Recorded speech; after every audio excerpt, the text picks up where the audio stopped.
በዚህ ቪዲዮ መጨረሻ ማሳያችሁ አራት አውታር እንዴት በአንድ ጊዜ መምታት እንደምንችልና ድርደራችንን በደንብ ከፍ ማድረግ ከሚያስችሉን ኤክሰርሳይሶች ውስጥ ዋና ዋናዎቹን በቅደም ተከተል አቀርብላችኋለሁ። የመጀመሪያው አንድን በፍጥነት መምታት መቻል ሲሆን በዚህና በዚህ ማለት ነው። በውስጥና በውጭ እንደዚህ አድርጋችሁ ጣታችሁን አንድን ብቻዋን ማፍጠን ነው። ሁለተኛው 4-5ን ጨምራችሁ አንድ ጊዜ በውስጥ አንድ ጊዜ በውጭ መምታት ነው። 1 4 5 1 4 5 1 4 5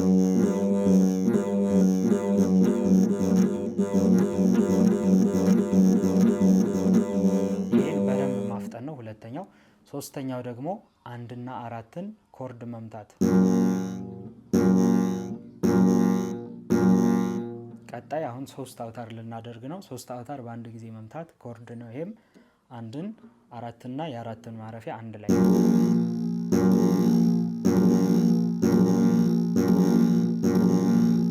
የመጨረሻውና ትንሽ ከበድ የሚለው እናም ድርደራችሁን በደንብ ከሚያሳምሩላችሁ ኤክሰርሳይሶች ውስጥ 4 አውታር በአንድ ጊዜ የምንመታበት 1ን 4ን ማረፊያውን አሁን የመታነውን እናም 2ን መጨመር ነው።